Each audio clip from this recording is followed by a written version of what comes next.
Okay, so let's talk about the price of office space. Now, office space, white collar industries typically really benefit from agglomeration. So remember we covered agglomeration, which is the spillovers between firms. And so these type of companies really want to locate near each other, which kind of determines which will determine the price of office space. They really benefit from those face-to-face interactions. So for offices, they really want to locate near each other. Now that can take place obviously, latitude, longitude, like spatially, but also vertically. And so this is why we often see offices in high rise buildings, because you can be near other firms. If you're in the high rise building, you can run into people in the lobby. So if we think about these offices, these white collar industries like finance, advertising, tech, um, their willingness to pay is going to be like, how often do I encounter my competitor? I want to be near my competitor. And so, kind of the cost of interacting with your competitors goes up the further away you are from where the central business is taking place. Therefore, your willingness to pay for space is going to be close or higher the closer you are to the city center. So, these white collar firms that really benefit from those face to face, seeing what their competitors are doing, having that knowledge kind of flow to their competitors. This happens a lot in finance, as I said, advertising, and tech. We're going to see them really want to be in that city center, really wanted to pay more for the city center. And so this really, you really see it the most. You really see those businesses that benefit from agglomeration really clustering in a central business area. Not so for other white collar businesses that don't really benefit from agglomeration, but something like finance, you really see the clustering. So this is finance in Boston. You can see it's all right in all these firms are right in the city center. Same thing, obviously, in New York. All the finance firms are near Wall Street, and even in LA, our finance and insurance firms are all in downtown in the office buildings downtown.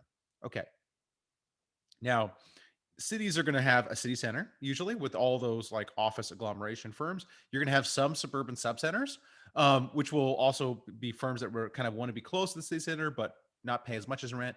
And then you may have some small clusters in the outlying area. Cities are not going to look the same. You have some cities that have the high agglomeration industries are really going to have all their white collar, all those businesses in the city center, or the majority located in the city center. And the other cities that don't have that much high agglomeration businesses, it'll be more diffused throughout the city. Okay. And so what you can see is your Chicago's, your Boston's, your New York, your San Francisco that have like your finance and tech. Those businesses are really located in the city center. This is from 2000, so I'd imagine this has changed, actually become more dense as time has gone on. Although the pandemic may affect this a little bit. Whereas kind of your cities that have are more spread out, less dense, have kind of many like Houston, have kind of lots of sub centers. Okay, and so we've talked about what are how our land is going to be used within a city. What the residential land use is going to be: high price, dense near the city center, less dense as we move away. Manufacturing is going to be located near near the transportation hubs, the transportation arteries. Your office space is, depending on how it benefits from agglomeration, it will be more clustered if it benefits from agglomeration near to each other, usually in the city center. So that kind of describes what our cities are going to look like when we go into them. The last thing I want to talk about is this bit from Glenn Weil and Henry George. So Henry George is like a philosopher, economist philosopher. Um, and Glenn Weil is kind of a radical thinker in the present.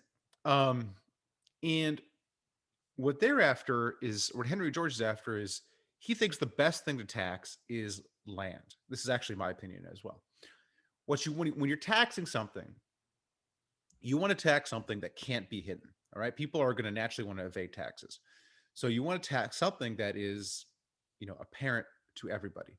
This is actually why income tax is really good, especially when it's all done electronically by salaried employees. So people shirk on their income taxes when they're being paid under the table in a cash business. All right. This happens all the time. But if I'm a salaried worker, the government can easily see that and then just take the income tax. You also want to tax things where people can't adjust their behavior. So typically with income, people don't really adjust their behavior in response to tax. They may adjust their location in response to tax, but it's not like people, when you tax more, people work less. I mean, they do at very high levels of income tax, but the levels we're talking about, it doesn't really happen. So in general, what do you want to tax is things that are transparent and inelastic, that where people can't really change their behavior. So income tax is actually a decent thing to tax. Um, Wealth is a whole other story. The wealth tax stuff is it doesn't really work because it's easy to hide. People can change their behavior really easily. But anyways, land, hard to hide. You could just walk up to the land, figure out who owns it, and have them pay the taxes. So land is actually a really really good thing to tax. Um, when you think of a city, land is also incredibly valuable. You really want to get the most out of that land. Um, it drives me crazy when you're near the LA city center. It's like you have single family housing. It's like, why is there single family housing here? You really want it to be dense. You really want to take that's really high valued land. It's being wasted with just like a 2-bedroom ranch house. So what Henry George says is we should tax land. Land is a really good thing to tax. We should tax it. And we should tax it on the value of the land itself, not the property, not what's built on the land. The way we do it in the present is we tax the total value. So it's the value of the land plus the structure. And so what that does is it doesn't really incentivize me to get the most out of the land. If I have a really high value piece of land and I just have 2-bedroom ranch house on it, doesn't really incentivize me to build like an apartment complex or something like that because, whatever, I'm paying the total, my tax is based on the structure and the land.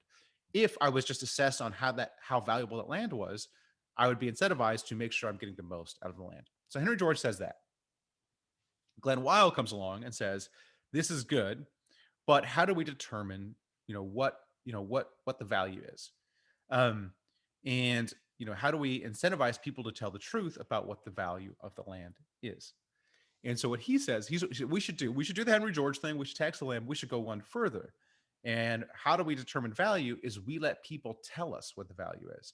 And so if I, say I own a house, and the government comes along and says, "All right, how much is this worth?" My incentive obviously is, it's not worth much. It's worth, barely anything. Please tax me a little bit.